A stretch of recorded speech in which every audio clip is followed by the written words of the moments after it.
Gentlemen, the winner for Best Original Screenplay for Get Out, Jordan Peele.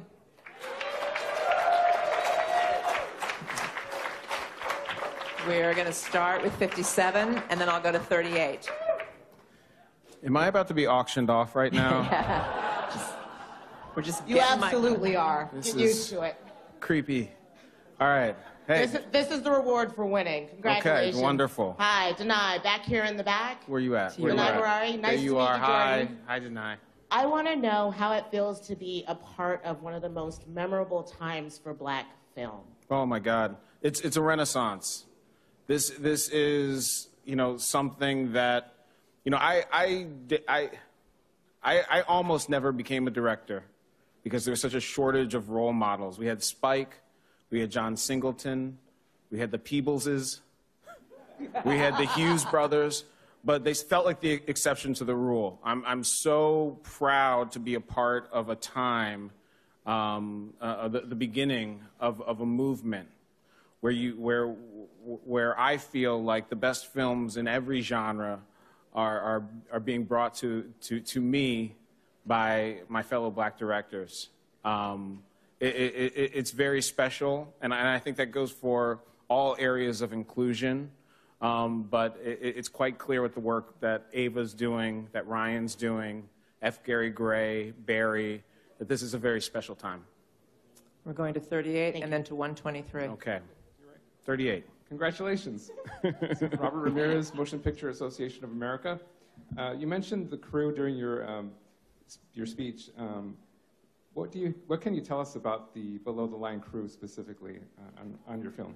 You know, it's such a scrappy group, and when I mean scrappy, you know, we made this movie in 23 days, $4.5 million. I had people that I shouldn't have been able to afford do this movie because they believed in it and they put their trust in my vision. My AD, Gerard Denardi, and his team worked miracles with the schedule we had and what we had to accomplish.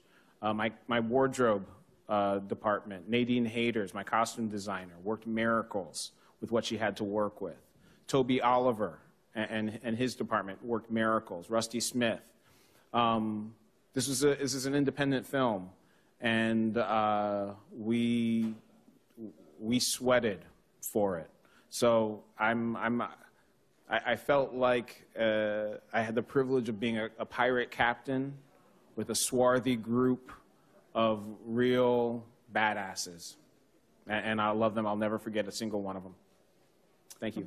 Going to 123 and then 61. Okay. Hi, Jordan. Aramide Tibu. There you are. Shadow and Act. Hi. Nice to meet you.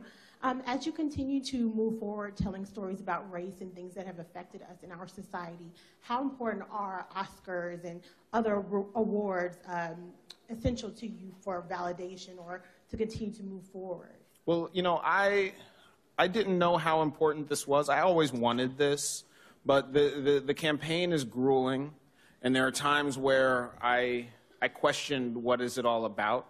You're watching your last jump shot for a year, and it does. As an artist, that doesn't feel right. It doesn't feel right to be complacent and to feel like I've done anything too special to reward myself.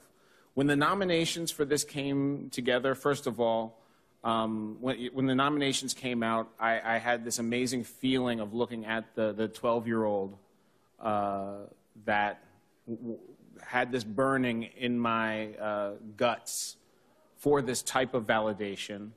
And I instantly realized that an award like this is much bigger than me.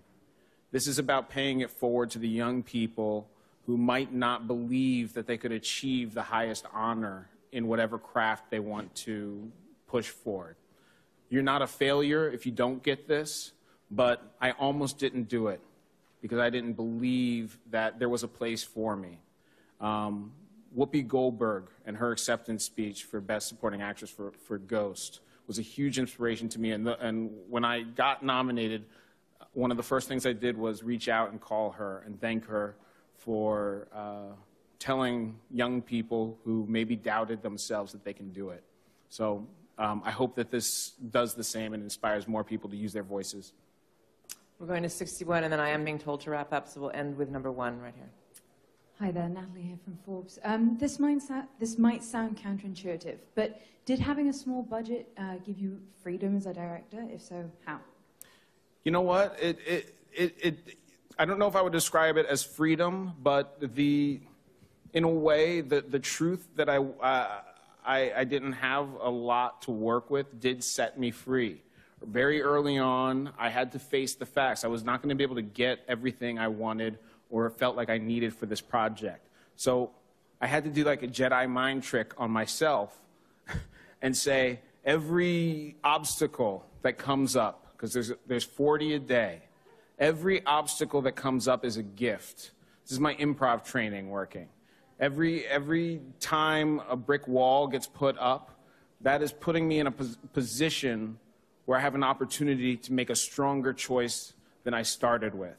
So that is a gift, that knowledge, that wisdom of how to attack a film is a gift I'll take with me for every project for the rest of my life. Hey, Jordan, over here on your we're gonna end left. here. How are you? Okay, last one. When you going through this whole awards season, I have to wonder, it's kind of crazy, it's kind of surreal. Has it inspired you in any way? Kicked up any stories in your head about maybe future stuff that you want to do? Any inspiration in that way? Yeah, I've also often joked that if there's a Get Out 2, it will take place at an award show where, it might look something like this. I don't know. No, what's been the most beautiful part about this for me are all the full circle moments of meeting heroes. Gary Oldman is coming out next, I believe. He has been my favorite actor since Bram Stoker's Dracula and True Romance. I got to sit down with him outside, and we just talked about this experience, and we shot the shit. And it's moments like that. It's moments like getting to meet Spike Lee, Steven Spielberg. I got to meet Francis Ford Coppola, all my fellow nominees. These are moments that are priceless. Priceless, priceless, priceless, and I'll take them with me forever. Thank you so much. Guys. Congratulations.